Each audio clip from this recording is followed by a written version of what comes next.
Hi, this is Kaery with Kaery Concealed and the Active Self-Protection Extra channel. And today I thought it would be fun if my son Ethan, also known as kid number 3, asked me the ASPIC graduate interview questions. So we'll do that when we come back. Lucky Gunner is my recommended trusted provider of freedom seeds for range or defensive use. In stock, good prices, and rocket fast shipping are why I go back again and again. Because of new guidelines, I can't link their site or say it, but you're smart and you can find it with a simple Google search. Stick it to the man by paying them a visit today. Welcome back. So Ethan, I'm gonna let you take over. You're in charge, my man, you're in charge. All right. Tell us a bit about yourself. Hold on. Tell us a bit about yourself and the type of teaching that you do. Okay, a bit about myself. Well, my name's Kaery. I already said that. I think so. Okay, my name's Kaery. Dudenhofer's my last name. Was McDonald. You heard about the time I carded Daddy, right? Because I didn't believe it. Okay, because I didn't believe his last name was Dudenhofer. Who has a last name like that? Yeah. Apparently the man I was going to marry. Anyway, so my name's Kaery Dudenhofer, and I am the wife of one for 30 and a half years, and the mom of 7. And we live in Eastern Washington State, and I am a mom and a wife and a teacher, and I do some expert witness work here and there, and I just love helping people learn how to protect themselves better. And what kind of teaching do you do? Well, that's a good question. So I mostly do teaching, helping people become familiar with firearms and learning how to, select them so they can pick one that will work well for them, as well as a holster and things like that. I also do a fair amount of teaching for finders of fact and attorneys and that sort of thing regarding the principles of self-defense and what qualifies as that. And then occasionally I get to teach at a couple conferences around the U.S. where I get to meet awesome people from around the U.S. So that'd be the ASP National Conference and the Guardian Conference and one or two others. And I'm excited to be able to do that. What is your favorite type of student to teach? Oh, that's a tough one. You know why it's a tough one? Because there's really only one type that I really love teaching. What? Well, that's the one that's like afraid. Like they're terrified of, they feel the need to protect themselves because usually something has happened or someone they know, something horrible has happened to them. And they're terrified because they've realized oftentimes for the first time that it's not possible for first responders to be there all the time. And so they often they're terrified and desperate at the same time, I guess. And what I love being able to do is just helping them discover. I don't feel like I could teach them anything, to be honest. I just help them discover the truth that they need. And that is that it is possible for them to protect themselves and those they love. And they can do it responsibly. They can make sure that the firearm, they can do their best to ensure that the firearm doesn't fall into the wrong hands. And if they follow the principles and the guidelines, then it's not going to fall into the wrong hands. And that they can learn to shoot and shoot well in a relatively short period of time. And we just have the scenario aspect on top of that. How do we manage our emotions in a crisis incident? So that's my favorite type. So you prefer the student that, well, let me try to rephrase this. Let's see. So you prefer the student that almost comes across as a blank slate when it comes to firearms, but in reality, they're not a blank slate. They already know so much and understand so well. Can I add to that? Yeah, they already know so much, meaning they think they know so much because we, I just wrote a little paragraph. Sorry, let me just say this. Okay. So instead of teaching these new students instead of treating these new students as a blank slate, you work with them to try to get them to come to reality and understand the world. And I can't stare. I'm trying to say something, it's just not coming out. No, so Ethan, we you're can just doing skip great. that. No, don't skip I'm that, just Ethan, because it was so great in both accounts. Because actually, it's true in both accounts. Yeah. And I'll give you an example. You don't have to, because this isn't going to be in the video because it doesn't make any sense. How do you know it won't be in the video? Just because it doesn't make any sense. But what I was... Ethan, it makes a ton of sense. Okay. And I know it makes sense because you've seen all these people before. Yeah. That's why you're able to even talk about this in this way. Yeah. So I just wrote a segment for a report I'm writing about that self-defense isn't common sense. And so many people think it is common sense, and that's the problem, is that we've been indoctrinated, and I can't remember the numbers, but there are studies that are done to show how many times between 0 and 18 years of age, children see violent encounters, or they see encounters involving firearms, and then how many times a year adults see these incidents coming from Hollywood, and just how confusing that can really be, and how that can leave this false sense of what's really real. Somebody I can't say her name right now, but it involves a camp we go to every summer, and I remember the mom was very concerned, and understandably so after what she'd experienced, about protecting herself. And she became a vulnerable population, and she was even more concerned. And I remember I'd spent probably 5 one-on-one sessions with her, and she was ready to go. She picked her gun, she bought her gun, she got a holster. She was accurate, and she was precise, and everything was great. And then we started working on some more, not speed drills, but presenting quickly, and then just talking about, you need to assess the threat with each shot. Is their behavior changing? And if it is changing, then we need to think through that. And how can we learn to think through those things quickly? And for the first time, it occurred to her that she might have to press the trigger more than once regarding a threat. And that had never occurred to her before. She honestly thought, Ethan, and this is understandable, I get it, look at Hollywood. She thought that pressing the trigger one time, that's all it would take. And to her, the idea, after we sussed it out a little bit, the idea that pressing it more than one time, to her that initially felt like she was being menacing, cruel, and it was malice. And so then we talked about physical exertion after being shot, and there's tons of studies that have been done about that. Dr. Fackler, in the 80s, did research on that. I think even before that. But anyway, but you're right. There's so many myths and there's so many misconceptions. So I love the blank slate. Because they're not really a blank slate. That's what I was. That's what I was know. trying to say. See, so they're not really a blank slate, but they think they are. And it's just, I just love helping them discover that. They discover it for themselves.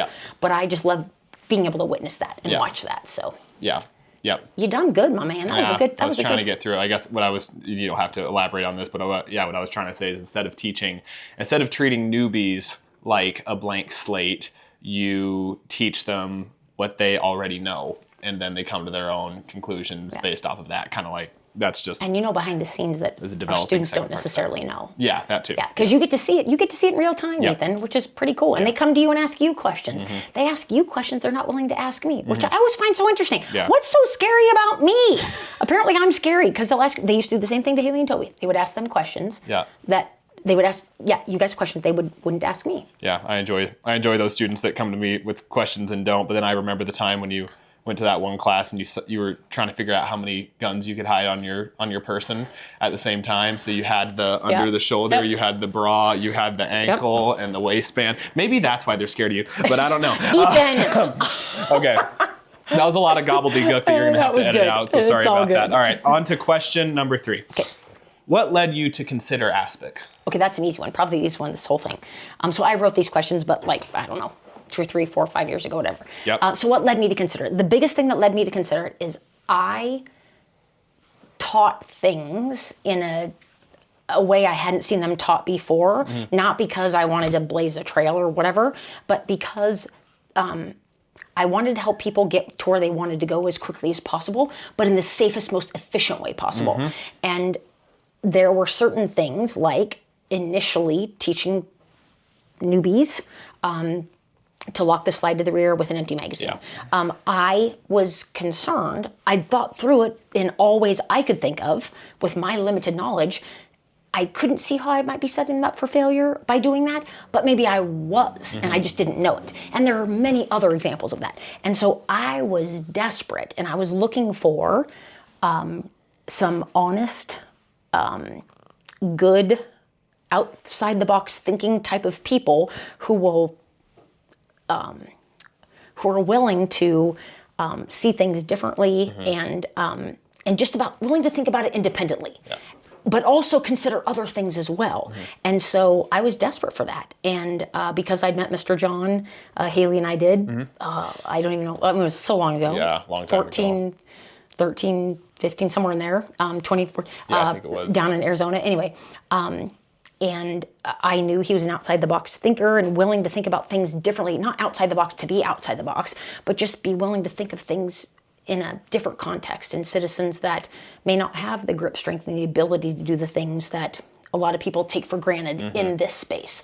And so I was hopeful for an opportunity to be able to ask him. It wouldn't be fair for me to ask him if I wasn't taking a class from him. Yeah. So I was hoping that I would have a chance to ask him those questions. And then through that, I got to meet Ms. Steph and Mr. Neal, who are amazing, as you know. Yeah. And they weighed in also, and I was so thankful for that. So my main reason is because I wanted to make sure that I was teaching things in a way where I wasn't setting my students up for failure on down the road. I didn't have any evidence I was setting them up for failure. Yep. But like you know, all of our students don't always come back for all of our classes. We're lucky if we get them for 3 classes. And so I don't always get to see them. I get to see a good chunk of them, Yep. but I don't get to see all of them, 4 or 5 classes down the road. So that's the main reason. And you were probably also excited to meet a training group that embraced your teaching style instead of That's a good point, Ethan. shunning it like a lot of people have, shunning your jingle. Like DFUS, some people Okay, that's a hate good point. that. But finding a but group you're right, that Ethan. accepts it That's is a true. pretty big deal. It is a big deal. You Yeah. know, it's interesting you say that, because I didn't think of it consciously, but I'm sure that's part of it, is that people that are willing to, I just think that's what's so amazing about the ASP team, Yep. truly, is that everyone has their own strengths. Yeah. And yet they're able to, like, I just see things in Miss Steph, and I'm like, it blows my socks off, like again and again and again. And I don't know if it helps her, but I love to be able to affirm that in her, because I take stuff I learned from her and share it with my students all the time. And same thing with Mr. John, and same thing with Mr. Neal too, and Crispine. It's just amazing, the team that we have. So yeah, I would say, I didn't know I had a teaching style. That's kind of cute. You said Of course that. you do. Maybe I do, but maybe I don't. I don't know. It's probably a weird one. Well, can you imagine Uncle Moss letting you teach DFUS in one of his classes? He's such a good guy. He probably would, but he'd probably think, what is up with this crazy person? Probably. He's such a good man. He might just let me do it. I'd love to see a video of that. Okay. What are your 3 favorite things about your ASPIC experience? Okay. Well, that's easy. So I'm going to say the ASP team. So Miss Steph, Mr. Neal, Mr. John. And I probably shouldn't, but I have to. I got to add Miss Laura into that, because she's amazing and an amazing part of the team as well. And then the second thing would be the people in my cohort. So, and not all of them, to be honest. There were some that didn't finish. And there were some that were, they're great people, good people. But it's just, I think it's weird for some people to, and even then, it wasn't that long ago, but 4 or 5 years ago, it's just weird to have somebody that, I don't know, maybe teaches differently or doesn't have a penis, or that's gonna have to be edited out. But anyway, it's reality, so I don't know. Yeah, and it's not bad. It just can be different, or doesn't come from the law enforcement background or a military background. But there were some people in my cohort that were and still are amazing, and just good people. And those people are your favorite experience? Yeah. Yeah. Yeah.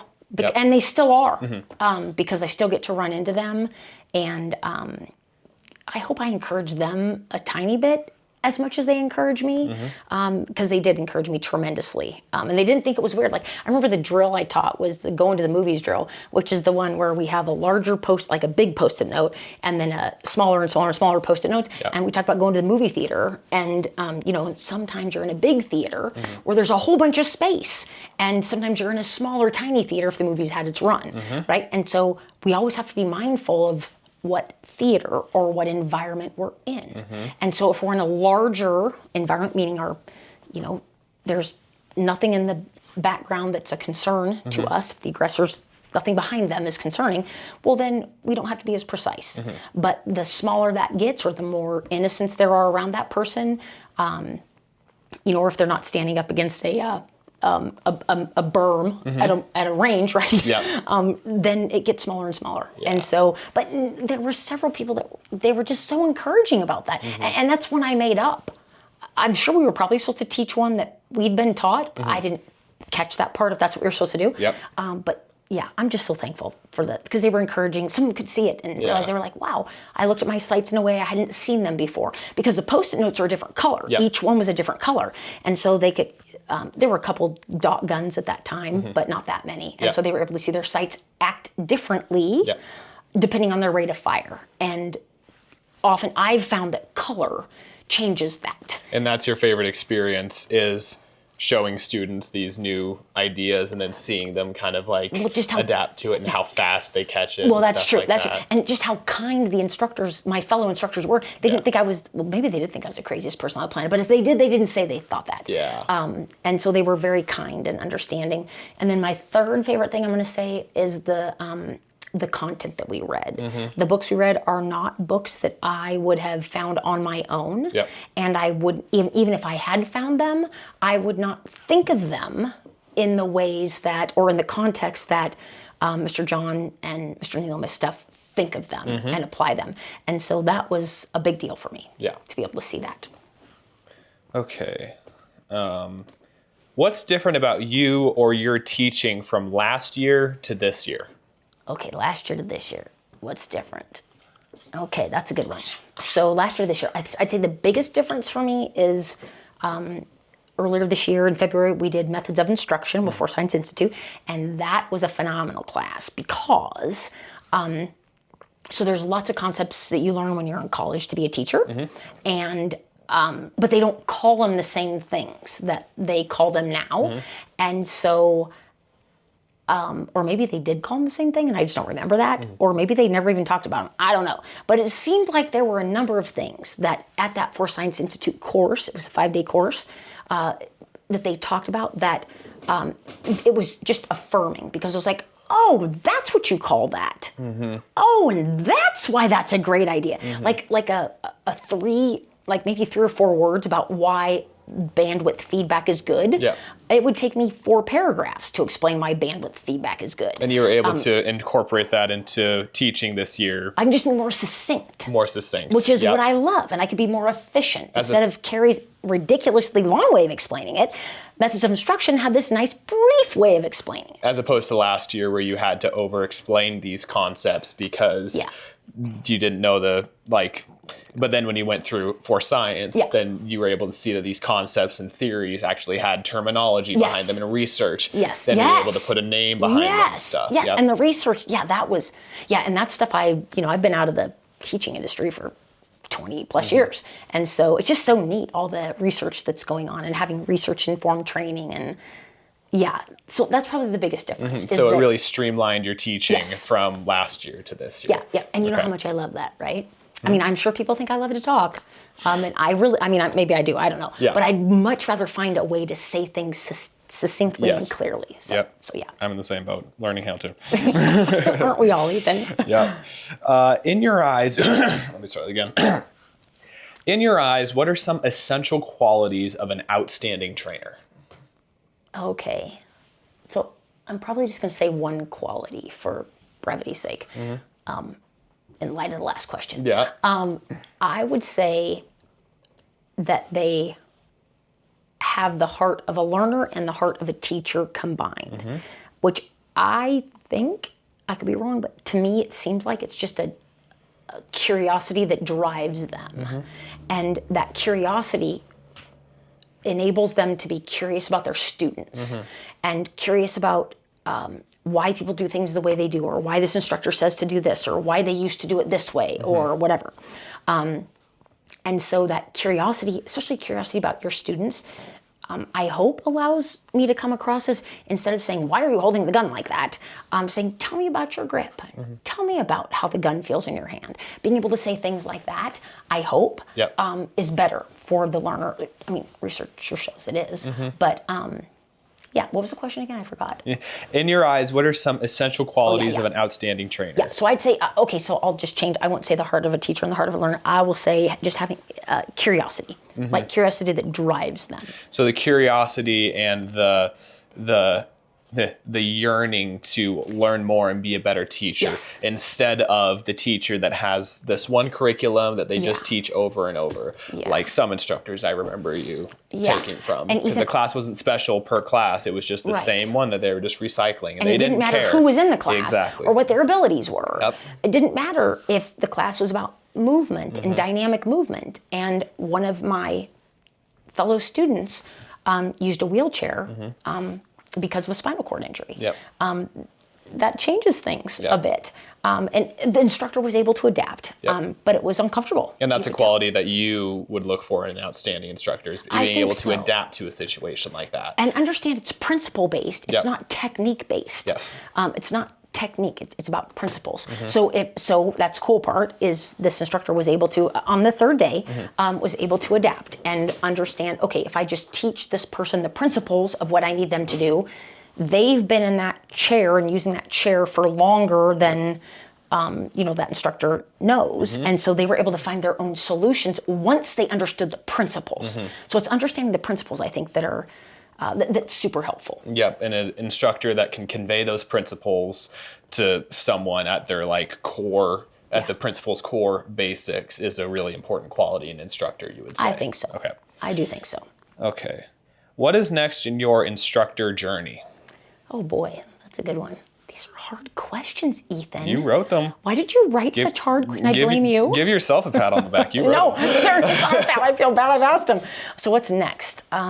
Well, Ethan, if I knew, I would say. I honestly don't know what's next. This is probably the first year that I haven't had the year planned as far as the courses I want to take. Yep. Last year was grueling in a great way. Honestly, I still don't know if I actually passed, but I'll find out soon if I pass Advanced Force Scientist. But I may not have passed that. So I'm not sure what happens if I didn't. But what is the next? I don't know what's next, honestly. Well, actually, I do know what's next. Oh, I do know what's next, because my reward to myself, if I pass, so if I pass, what's next? If I didn't pass, who knows? If I did pass, what's next is, so there's 3 classes that I took about 6 years ago that I told myself my reward for passing Force Science is that I could go back and I could spend 2 days on each class. Yep. That's a lot of days. That's a lot of days. Reviewing my notes for those classes and thinking through them, like deeply thinking through them in the context of what I'm teaching and how I'm teaching. And that's your reward? Yes. Makes sense, I guess. But only if I pass. Well, that too. If I don't pass, well, then I don't know what's gonna happen. So I don't really know what's next. That's really all I know. I don't have any plans for the next year as far as the courses I'm going to take. I don't have anything booked to take, which is rare. I think not having plans oftentimes will take you the furthest, because you're not stuck up in this one plan that you're planning to take you somewhere. As the Thomas Rhett song goes, you make your plans and you hear God laughing, you know? Yeah, that's you never happened know more times than I can count. You never know what's going to happen. You make your plans and you hear God laughing. Yeah. So it's probably the first year that I don't have plans. Yep. Can't really answer that one. Yep. Okay. What rabbit hole or passion are you chasing now, or something you're looking forward to? Okay, well, there's a couple I'm not going to admit. Because they're on my list of things that I want to chase. I haven't had time to. Right. So right now I am chasing. So